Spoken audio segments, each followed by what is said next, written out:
Are you looking into buying a Ford F-150 for the family or a Jeep Wrangler for some quality off-road time? Well, you may need to reevaluate your choices because it's strike season. That's right, the United Auto Workers have started its strike on Ford, GM, and Stellantis. It's one of the biggest of its kind, following the UPS strike in earlier months. Now, on what premise are the United Auto Workers striking on? Are they being discriminated against, or are they not making enough money? Well, it turns out all of those reasons is why the United Auto Workers are actually on the street today. And get this, union workers are actually mad because Ford, Stellantis, and GM posted record high profits in Q2 while seeing no increase in their own pay. And to rub salt on the wound, the CEO of Ford got a 40% wage increase. Now, all of that hatred for Ford's unwillingness to recognize the efforts of the workers in factories is leading them and causing them to collectively march out on the streets. Now, the first walkout began in September 15 against 3 assembly plants in Michigan, Missouri, and Ohio. The strike has now grown into 8 assembly plants in 22 other states. So let's talk about the demand. What do they want from Ford, Stellantis, and GM? What are they looking for? So this is it right here.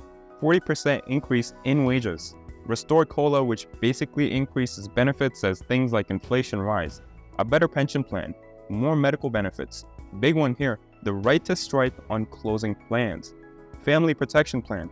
End of abuse to contract workers. More time off with families and a major increase in retiree pay. Now, that is a lot for the UAW negotiators to go through. However, their power actually lies in the 45,000 workers standing out on the streets unwilling to work until the demands are met. Now, the plants that the auto workers did choose to strike on and leave were the most profitable ones, were the biggest ones. So every week that goes by, Ford, Stellantis, and GM are suffering heavy. The CEO of Ford literally said that they're losing $200 million every week that this protest goes on, while the company itself has reported a total loss of $1.3 billion. Now let's fast forward 40 days and we finally reach a deal with Ford. To this day, Ford is still the only company that has agreed to terms with the UAW negotiators. GM and Stellantis are lagging behind. Let's talk about what the deal was. The record deal has won a 25% general wage increase, which makes their starting rate increase by 68%.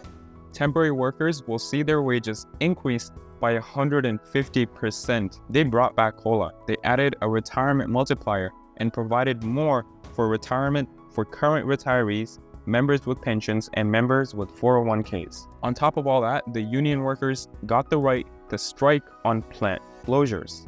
That means if a Ford plant is closing in a town, the workers can strike and stop it from closing, because in a lot of these cases, the jobs that the plants provide are the livelihoods for the workers. Without it, it's hard to survive. So here's the next step. The deal that has been reached is a tentative deal, which means that the workers still have to vote on it. It's not official. However, the union is now asking its striking workers of Ford to return to work as they formalize the deal on an agreement and present it to the workers. They want to continue putting pressure on GM and Stellantis. Chances are, if the Ford deal is accepted by the workers, GM and Stellantis will come out with a similar deal shortly after. Now, there's a message that went around the world because of this historic deal. It's not that Ford is a great company. It's not that union workers are so cruel to leave their jobs, but the fact that strikes work. We saw earlier with UPS, and now we're seeing with Ford. The fact of the matter is, when union workers walk out, they get what they want. President Fain of the United Auto Workers said this: I want to be clear. We told Ford to pony up, and they did.